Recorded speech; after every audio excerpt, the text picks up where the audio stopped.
Bloomberg Audio Studios. Podcasts, radio, news. It's been dubbed Africa's Year of Elections, but has 2024 been a bad year for democracy? It culminates from the elections that they had highly contested. The results were very controversial. And the opposition leader, Venancio Mondlane, announced 4 waves of protests that quickly escalated, turned violent. 5 people lost their lives, about 120 were injured. With many elections marred by voter suppression, vote rigging, and even corruption, one commentator has called this year, quote, hard to watch. With peaceful transfers of power like that seen in Botswana and Mauritius, now few and far between. We will begin all administrative work to facilitate the transition, and I assure you that I will not take any actions to hinder or slow down this process. On this episode of the Next Africa podcast, we'll ask what's happened to the safety rails meant to protect democracy in Africa, and if anything can be done to turn the tide. I'm Jennifer Zabasajja, and this is the Next Africa podcast, bringing you one story each week from the continent, driving the future of global growth with the context only Bloomberg can provide. So joining us this week is Justice Malala, a political commentator and author, and also a Bloomberg columnist. Justice, thank you so much for being here. Really appreciate it. How are you doing? I'm good. It's good to be with you, to be with your listeners. It's great to speak again. I remember you and I spoke actually just before the South African elections earlier this year, which is why this piece that you have out for Bloomberg Opinion is fascinating to us. It's quite stark. It's called Africa's Year of Elections Has Been Flawed. Tell us why you came to that conclusion. What's behind the title? Well, there was so much hope, Jen, at the beginning of the year when you looked ahead and said 19 elections. If you count the parliamentary elections in places like Senegal, where they were going to have 2 rounds of election, you thought, this is a deepening of democracy. We're going to see more people participating, more people having a say in how their countries are governed. And so as the year rolled out, beginning with Comoros in January, Senegal in February, and so forth, you started saying, what's going on here? And, that hope began to diminish a bit. And you started saying, oh, this is not looking great, and so forth. So by May, when you and I spoke in Johannesburg, South Africa, it was just days before that election on May 29, and it was up in the air. It was a real competition. We didn't know who was going to win. We didn't know by what margin. What this election has made plain is that the people of South Africa expect their leaders to work together to meet their needs. They expect the parties for which they have voted to find common ground, to overcome their differences, to act and work together for the good of everyone. That turned out okay, but essentially the majority of these elections turned out to be disappointing. They didn't uphold many of the key tenets of what a democratic election should look like.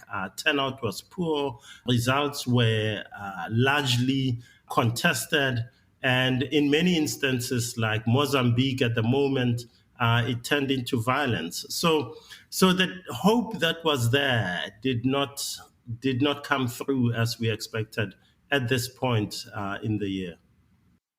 And Justice, you mentioned Mozambique there. We've been following what's been happening on the ground. But outside of that, are there other elections that particularly stood out to you from this year that sort of symbolize the flawed nature of, I guess, democracy on the continent? Well, I mean, look, it's a mixed bag, and it's not a mixed bag. It's a mixed bag in the sense that, I could start with where you and I began, and that's South Africa. The ANC, after 30 years in power, below 50%, loses its majority and says, I lost, and I'd like to sit down with the opposition and form a coalition. And that's fantastic. That's good. That's great. You have Botswana, you have Senegal, you have Mauritius, and we can talk about those. And then on the other hand, you have a country like Togo, where an election is held where the governing party wins, and that means that the incumbent continues his 19-year stay in power. And you try to remember, when last did this happen? And you see that his father was in power for 40 years before that. And so you see these sham elections where they are dressed up, they look good in the suit of democracy, but just underneath, it's a rigged election. It's not free and fair. It's meant to look to the outside world like a good election when it's patently not. And in your piece, Justice, you get into some of the regional bodies on the African continent. You talk about the African Union, you talk about ECOWAS, there's also SADC, which is the Southern African Development Community. Do you believe they could have done more? Do you believe international observers could have done more? I mean, who do you sort of lay the blame on this on? There are two elements to it. I think the one is the political continental level. I think leaders on the continent should be very clear that institutions such as the SADC Observation Mission or the ECOWAS Observation Mission, the AU Electoral Observation Mission should be upstanding, should not be subject to political manipulation, and should be free to speak and speak clearly on elections and essentially be the highest authority that speaks on a particular election. You referenced earlier on in our conversation Mozambique, Jen. You know, Mozambique is classic. You had the Southern African Development Community Observation Mission, and you had the EU Observation Mission. The SADC mission arrived and looked at less than 1% of the election voting stations in the country and left saying, it looks fine, we didn't see any problem. You look at the EU mission, and it went to the far north of the country. It visited places and said, look, alongside organizations like Human Rights Watch and others and so forth, and said, look, here are instances of ballot stuffing and so forth and so forth. So in fact, if you look at what the aftermath of that election was, where people started rioting and saying, this election was not free and fair, we saw this with our own eyes. It could have been foreseen, and it wasn't foreseen by SADC. The SADC mission, in my view, has been very poor for Africans. If you go back a year ago to Zimbabwe, exactly the same thing happened. At least in that case, the SADC Observer Mission said this was a flawed election. It was political leaders who then protected the government in power and didn't do anything about it. So I think these missions could do better. The AU Observation Election Mission has been very, very poor. It said, right from the first election in January in Comoros, it said, there was no incident whatsoever. When someone had died, when tens of people had been shot and injured by police action, when it was clear that things had not gone according to plan, even then they said, it was without incident, I think was the expression they used. And so you've seen this in many other jurisdictions where it's just, it's okay, and it's patently not okay. And stick with us, Justice. When we come back, we'll talk about some of the more positive examples, because there are some, as you mentioned, this year, and also how things could perhaps turn around again. We'll be right back.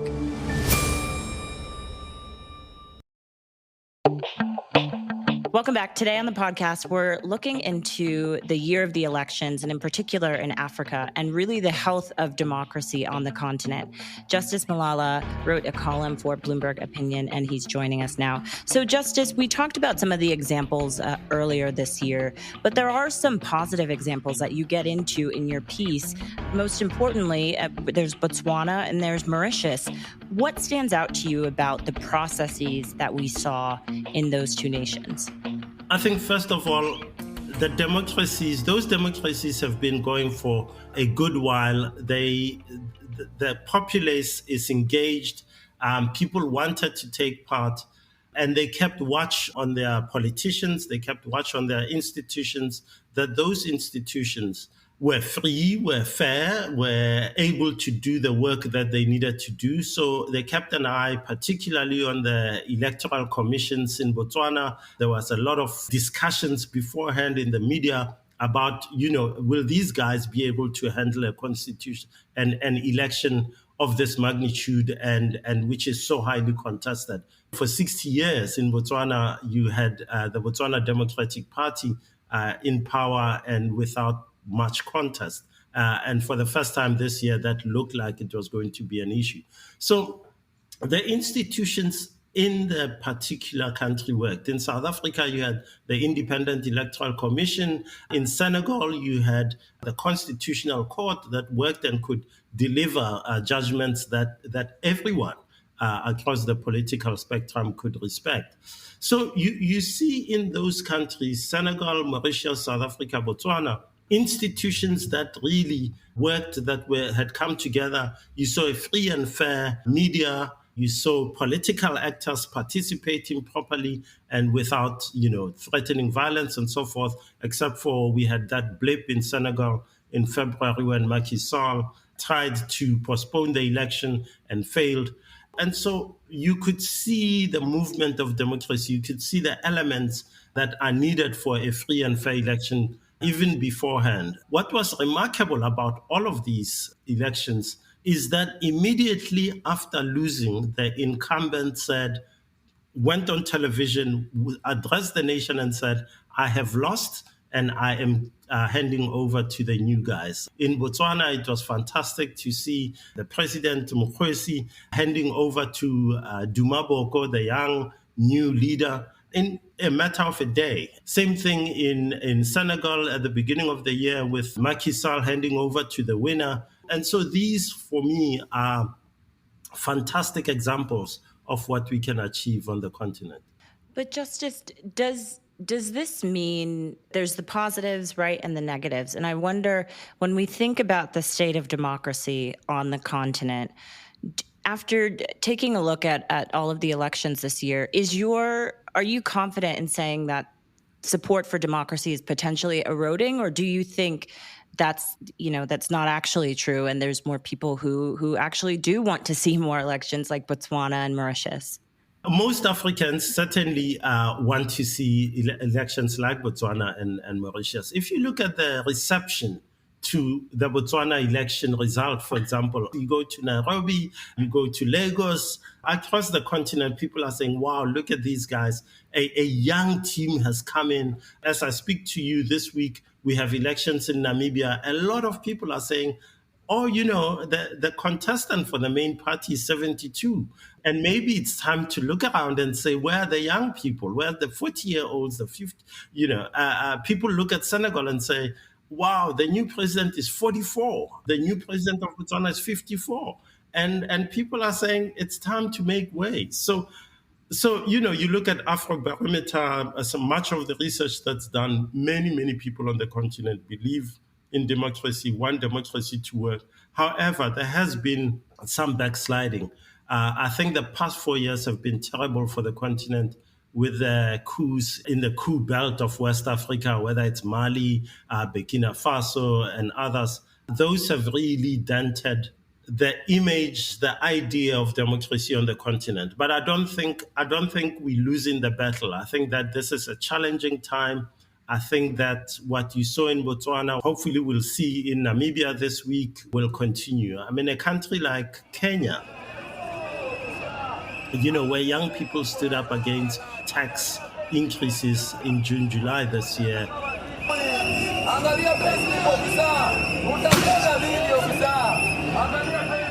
It's very vibrant. Young people will not allow that democracy to backslide. All these places have their crises, but I think that the trajectory is northwards, it's upwards, and things do and will get better. All we can do is be hopeful. Justice, really fantastic piece, really interesting to take a step back at the year that was, but appreciate your time so much. Thank you for joining us. And you can, of course, read Justice's piece on Bloomberg right now, as well as the full coverage of all of this year's elections across Bloomberg platforms. Here's a few other stories we're watching in the region this week. Zimbabwe failed to pay state workers the ZIG component of their salaries and bonuses in November, less than 2 weeks after its treasury requested spending cuts on certain budget items. The Southern African nation started paying employees' salaries in local currency and the rest in dollars back in 2016 to incentivize them and deal with sharp slumps in the local unit. Unions are threatening to take action if the money is not paid soon. And Kenyan lawmakers called for an investigation into how independent power producers set tariffs as part of a study into how the East African nation's over-reliance on private generation facilities affects the cost of electricity. Kenya has been racked by protests over the high cost of living this year, in which dozens of people have died. The demonstrations forced the government to roll back tax measures and cover a revenue shortfall by paring back spending and increasing borrowing. And you can follow these stories across Bloomberg, including the Next Africa newsletter. We'll, of course, put a link to that in the show notes. This program was produced by Adrian Bradley. Don't forget to follow and review this show wherever you usually get your podcasts. I'm Jennifer Zabasajja. Thanks for listening, as always.